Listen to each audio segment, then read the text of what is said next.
तो अभी हम अगला पार्ट घूमती रचनाएं इसके बारे में देखेंगे। तो जिसमें कुछ मूलभूत जो घूमती रचनाएं होती है, पिछली कक्षाओं में आपने इसको किया भी होगा और रचना करके इसको बनाया भी होगा।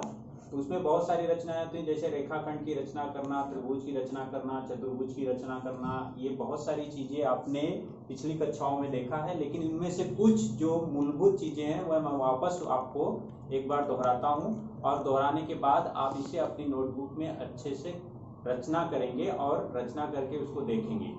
यहाँ पर जैसे मूलभूत घूमती रचनाओं में दिए गए लंबाई वाला रेखाखंड खींचना। अब किसी एक लंबाई दी गई किसी एक रेखाखंड की, जैसे रेख AB की लंबाई 8 सेंटीमीटर दी गई है, ऐसा रेखाखंड खींचना है। तो ये हमने एक कच्ची आकृति बना ली उसकी, कि चलो मान लीजिए यहाँ पर ये इस प्रतल में AB हमने खींचा और उसकी लंबाई 8 सेंटीमीटर है, एक कच्ची आकृति है। वैसे 2 नंबर से 3 नंबर या कोई भी परीक्षा का कोई भी पेपर होता है, उसमें 2 या 3 नंबर से ज्यादा के मार्क्स वाले अगर ये क्वेश्चन रहते हैं अंक वाले, तो उसमें कच्ची आकृति बनाना अनिवार्य होता है। कभी कभी कच्ची आकृति पर भी कुछ नंबर दिए जाते हैं। तो यहाँ पर जैसे अगर हर चीज के लिए अगर हम कच्ची आकृति बना लेते हैं तो हमें एक अच्छी तरह से पता हो जाता है कि हमें करना क्या है। तो जैसे हमने एक कच्ची आकृति बना ली, AB बराबर 8 सेंटीमीटर, तो AB को हम या तो स्केल से, जैसे स्केल है, स्केल से हम क्या कर सकते हैं, सीधा सीधा उसको 8 सेंटीमीटर यहाँ से लेकर हम 8 सेंटीमीटर तक जैसे इसको खींच सकते हैं। ये 8 सेंटीमीटर होगा, ये 8 सेंटीमीटर। माप कुछ ज्यादा ले रहा हूँ, इसलिए ज्यादा ले रहा हूँ कि प्रत्यक्ष आपको दिखाई दे। तो स्केल से मेजर करके, जैसे ये यहाँ से लेकर यहाँ तक ये लगभग 8 सेंटीमीटर है, तो मैं यहाँ पर ये स्केल से इस तरह से खींच दिया, और इस अंतर बिंदु का नाम मैंने लिखा A और इस अंतर बिंदु का नाम लिखा B, और हमारा माप कितना था, ये 8 सेंटीमीटर। तो इस तरीके से ये बना सकते हैं हम। पहला ये 8 सेंटीमीटर, ये हमारा पहली आकृति जैसे हमने बना लिया। ये पहली इस तरीके से ज्यादातर सभी लोग इसे इससे ही बनाते हैं, पहली विधि। ये डायरेक्टली अक्सर कई रचनाओं में इसका उपयोग होता है, तो डायरेक्टली इस तरह से हम लोग खींच लेते हैं। दूसरी विधि क्या है कि अगर हमें कहीं पर ऐसा बोला रहे कि प्रकार की सहायता से, तो उसमें भी स्केल का ही उपयोग करते हैं। सिर्फ प्रकार में माप कर चाप के आधार पर दूसरे बिंदु को निश्चित करते हैं। जैसे इस प्रकार से, जैसे यहाँ पर हमने स्केल की सहायता से जैसे एक रेखाखंड खींच लिया। ये रेखाखंड किसी भी लंबाई का रहे या रेखा किसी भी लंबाई की रहे, ये हमने खींच लिया। जैसे यहाँ से लेकर यहाँ तक हमने खींच लिया। अब इस तरीके से कोई भी एक रेखा हमने रेखा खींच लिया, रेखाखंड जिसकी कोई भी लंबाई है, तो उस लंबाई पर अगर निश्चित करना है तो प्रकार की सहायता से, तो प्रकार की सहायता से निश्चित करने के लिए हमें क्या करना रहेगा, प्रकार पे 8 सेंटीमीटर की दूरी लेनी होगी। जैसे 8 सेंटीमीटर की दूरी लेनी है, तो 8 सेंटीमीटर की दूरी यहाँ से लेकर मैं दूरी बढ़ा कर लूंगा, जिससे प्रत्यक्ष दिखाई दे कि ये मेरे मापन के हिसाब से जो मैंने लिया है, ये यहाँ से माप कर मैं 8 सेंटीमीटर की दूरी लिया। तो 8 सेंटीमीटर की दूरी जैसे लेना है, तो मैं ये पहले अंतर बिंदु से लेकर ये दूसरे वाले पे ऐसे चाप खींचा। तो चाप खींचने पर मुझे जो नया बिंदु मिला है, नया बिंदु हमारा ये हो जाएगा, पहला ये अंतर बिंदु A था और ये दूसरा अंतर बिंदु B। इस तरीके से या तो हम इसको किरण का भी लिख सकते हैं। तो यहाँ पर जो रहेगा, ये लंबाई हमारी आ गई 8 सेंटीमीटर। चाप खींचकर हम रेखाखंड की रचना कर सकते हैं किसी भी लंबाई का।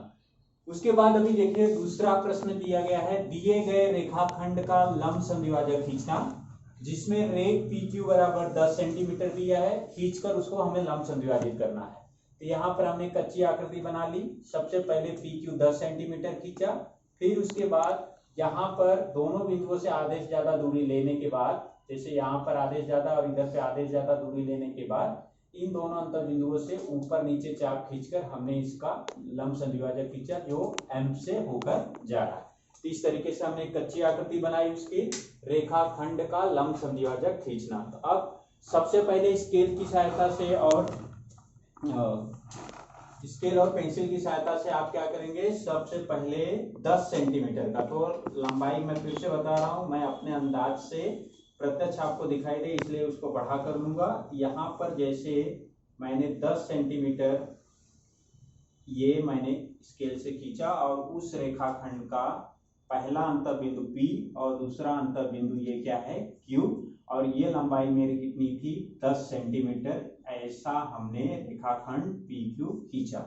अब रेखाखंड PQ 10 सेंटीमीटर का हो गया, तो मैंने जैसा बताया था कि प्रकार की सहायता से हमें आधे से ज्यादा दूरी लेनी है। आधे से ज्यादा दूरी लेना है तो जैसे ये आधे से ज्यादा दूरी दिख रही है, तो मैंने इसको इस तरह से चाप खींचा। फिर उसके बाद यहां पर लेकर मैंने इसको चाप खींचा। इस तरीके से मुझे 2 पॉइंट मिल गए। अब 2 चाप जो खींचे हैं उन चापों की सहायता से जैसे ऊपर नीचे हमें चाप खींचना है, तो यहाँ पर इसको थोड़ा बड़ा कर सकते हैं। ज्यादा बड़ा करने पर वो चाप के पॉइंट एक दूसरे से ओवरलैप हो जाएंगे, मतलब उनके आधार पर अगर वो कट करेंगे तो हमें बिंदु नहीं मिलेगा। तो यहाँ पर पहले पर हमने रखकर एक चाप खींचा और उसी तरीके से उसको नीचे की तरफ लेकर इस तरीके से हमने चाप खींचा।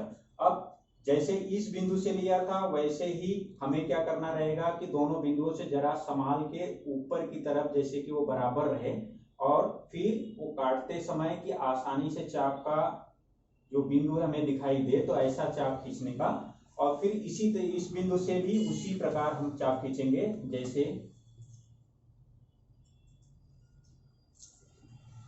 ये, और फिर उसके बाद यहाँ पर हमने खींचा ये वाला बिंदु। तो इस तरीके से 2 चाप हमने खींच दिए। अब चाप खींचने के बाद ऊपर नीचे जब चाप खींचे हैं तो उनके जो बिंदु हैं, जैसे ये बिंदु है और ये बिंदु है, इन दोनों से होकर जाने वाला हमें रेखाखंड की रचना करनी है। तो ये रेखाखंड रेखा एक खींचनी है। ये रेखा हमने खींच दिया। अब ये रेखा हमने खींचा तो ये इन दोनों बिंदुओं से होकर जा रही थी आसानी से, और यहाँ पर भी ये हमने खींच दिया और ये हमारा बिंदु हो गया जैसे, और यहाँ पर जो ये 90 अंश का कोण बना और ये लंबसम द्विभाजक हो गया। तो दोनों तरफ से इसको लंबसम द्विभाजित कर दिया हमने, और लंबसम द्विभाजित करने के बाद अगर ये 10 सेंटीमीटर है तो यहाँ पर वो 5 सेंटीमीटर आएगा और यहाँ पर भी वो उतना ही आएगा। इस तरीके से हमने रेख PQ बराबर 10 सेंटीमीटर खींचकर उसे लंबसम द्विभाजित किया। तो ये क्या हो गया हमारा दिए गए रेखाखंड का लंबसम द्विभाजक खींचना। फिर उसके बाद अभी तीसरा है हमारा दिए गए कोण का कोण समद्विभाजक खींचना। जैसे एक कोण ABC बराबर 70 अंश है, उसे खींचकर उसे समद्विभाजित करना है। तो हमने कच्ची आकृति बना ली। ये कोण ABC है, उसका माप 70 अंश है और उसको हमने उस कोण को समद्विभाजित किया। अगर हम इसको समद्विभाजित करते हैं तो ये 70 अंश है, तो ये वाला भाग और ये वाला भाग दोनों 35 अंश के बन जाएंगे। तो इस तरह से हमने कच्ची आकृति बना ली। अब कच्ची आकृति बना ली तो सबसे पहले इसकी रचना करते समय हमने एक रेखाखंड खींची या एक किरण खींच लेते हैं हम। जैसे एक किरण हमने अभी खींचा, यहाँ पर ये किरण किसी भी लंबाई की किरण हो, ध्यान रहे किसी भी लंबाई की किरण हो, ये इसका अंतर बिंदु है और ये किसी भी लंबाई की किरण है। एक किरण हमने खींच ली। फिर प्रकार मतलब D से हम क्या करेंगे 70 अंश का कोण नापेंगे। 70 अंश का कोण हमारा होना चाहिए। 70 अंश का कोण हम उसे नापेंगे और 70 अंश का कोण जैसे हम ऐसे रखते हैं तो ये बीच वाला पॉइंट आता है। तो यहाँ से हमें 70 अंश का कोण नापना है। ये न्यून कोण है, तो न्यून कोण इस तरीके से देखेंगे और हमारा 70 अंश का कोण यहाँ पर आ रहा है। ये पॉइंट D को रखकर जैसे न्यून कोण है इस तरफ आएगा और उस तरफ से किरण है तो इस तरह से नीचे की तरफ झुकेगा। तो यहाँ पर ये मेन बिंदु है। देखिए अंतर बिंदु से इस पर मैंने यहाँ पर ये जो इसका मेन पॉइंट है उसको रखा, ये मिडल वाला, और वहां से हमने देखा कि ये 70 अंश न्यून कोण होता है, तो 70 अंश का बिंदु इधर आ गया। तो इस तरीके से हमें निश्चित बिंदु मिल गया। अब ये स्केल की सहायता से किसी भी लंबाई का ये हम थोड़ा खींच लेंगे इसको, किरण कोण की दूसरी किरण। जैसे कोण की परिभाषा होती है किसी भी प्रतल में दिए गए अंतर बिंदु से जब 2 किरणें निकलती हैं, उन 2 किरणों के निकलने पर जो आकृति बनती है वो कोण की आकृति होती है। तो यहाँ पर ये हमारा A और इधर पे हमारा ये क्या था बिंदु B और यहाँ पे क्या है C। ये BC किरण थी, इस पर हमने D रखकर 70 अंश का कोण बना लिया। अब इसको हमें समद्विभाजित करना है। तो समद्विभाजित करने के लिए अब प्रकार की सहायता से देखेंगे हम इसको समविभाजित करने के लिए सबसे पहले छोटी सी दूरी, कोण के पास छोटी सी दूरी लेकर उसके अंत बिंदु से, जो कोण का अंत बिंदु हो मतलब कोण का जो शीर्ष बिंदु हो उसको इस तरह से हमने काट लिया। किसी भी लंबाई का, छोटा भी ले सकते हैं थोड़ा बड़ा भी, ज्यादा बड़ा नहीं लेने, जैसे पॉइंट जो चाप रहेगा वो एक दूसरे से मिल न जाए, इसलिए हम क्या करेंगे न ज्यादा बड़ा न ज्यादा छोटा, इस तरीके से हमने ये चाप खींचा। अब ये चाप खींचने के बाद यहाँ पर हमें दो पॉइंट मिलते हैं, जो किरण BA को यहाँ पर काट रहा है और किरण BC को यहाँ काट रहा है।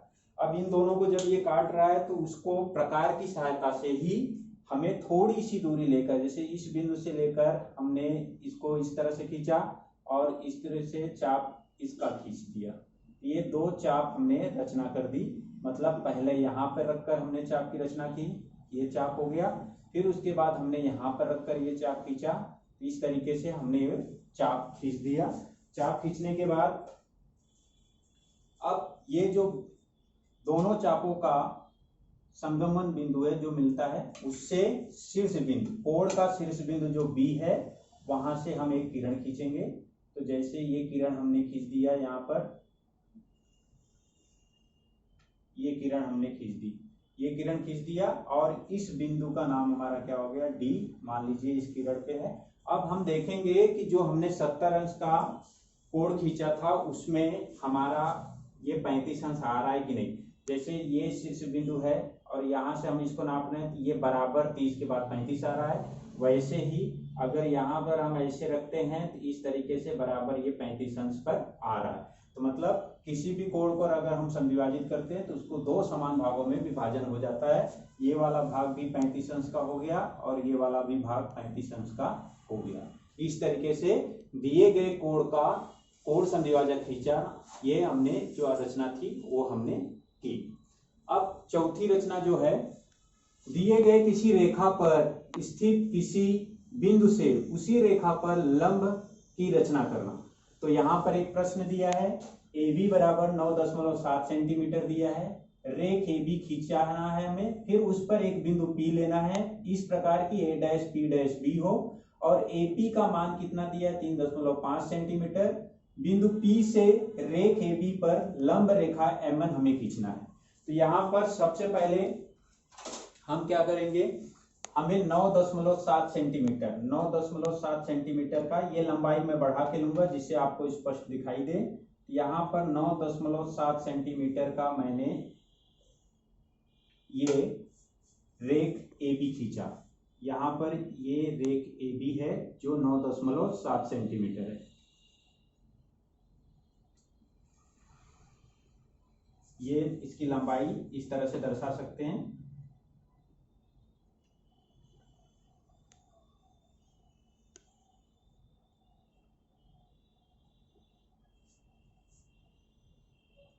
ये कितना है 9.7 सेंटीमीटर, ये ले लिया हमने।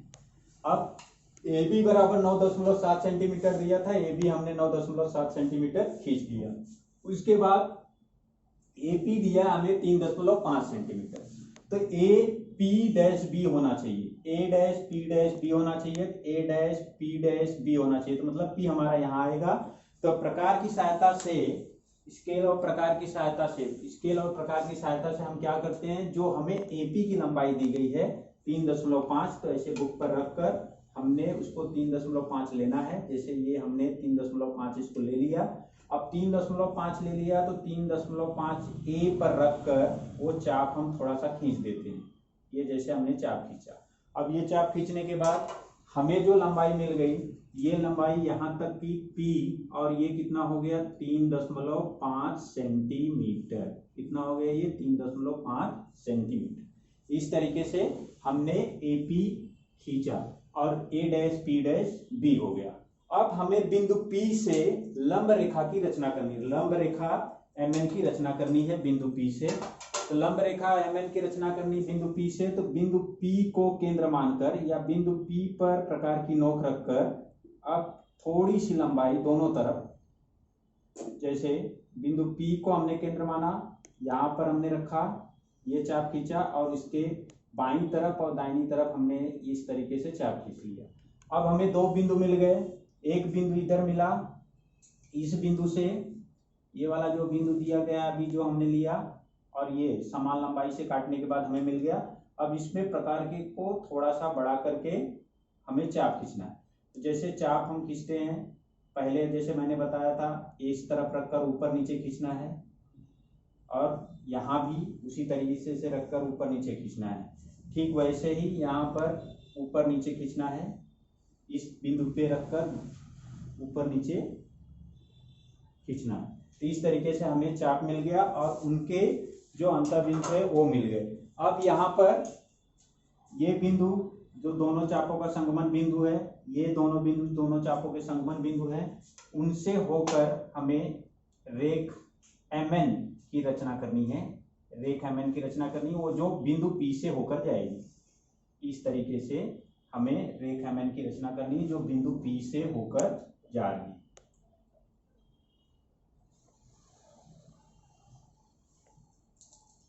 बिंदु P से होकर लंब रेखा जा रही है। मान लीजिए ये P उस पर आ गया, ये P को आप बगल में लिख सकते हैं, ये लंब रेखा P, और इसका नाम हमें क्या देना है, MN। इस तरीके से हमने दिए गए रेखाखंड पर किसी बिंदु से उस रेखा पर लंब रेखा की रचना करना। तो ये रेखाखंड था, अगर आप चाहें तो इसको रेखा में भी परिवर्तित कर सकते हैं। दोनों तरफ से अगर आप इसको रेखा खींच रहे हैं तो उसको दोनों तरफ से तीर का निशान अगर लगाएंगे तो इस तरीके से वो रेखा हो जाएगी, और रेखा दोनों ओर से असीमित होती है। सिर्फ रेखाखंड ऐसा होता है जिसे हम लंब संद्विभाजित कर सकते हैं, लेकिन रेखा को लंब संद्विभाजित नहीं कर सकते। जैसे यहाँ पर अगर हमें रेख PQ बराबर 10 सेंटीमीटर खींचकर उसे लंब संद्विभाजित करना है, तो यहाँ पर रेखाखंड PQ हमने देखा, उसको लंब संद्विभाजित किया, ये 10 पूरा लंबाई थी, बाद में 5-5 सेंटीमीटर आ गई। लेकिन अगर गलती से बच्चे इसे दोनों तरफ तीर का निशान लगा देते हैं, रेखाखंड की जगह वह रेखा हो जाएगी, जिससे रेखा का विभाजन असंभव होता है, असीमित होती है रेखाएं। इसलिए रेखा नहीं करना चाहिए, तीर का निशान नहीं दिखाना चाहिए। प्रश्न को ढंग से पढ़कर उसमें जो दिया गया है वो समझकर फिर रचना करनी चाहिए। रेखाखंड का समद्विभाजन हो सकता है, लेकिन रेखा का समद्विभाजन नहीं हो सकता। इस प्रकार आज हमने मूलभूत भूमितीय रचनाओं के कुछ भाग को देखा।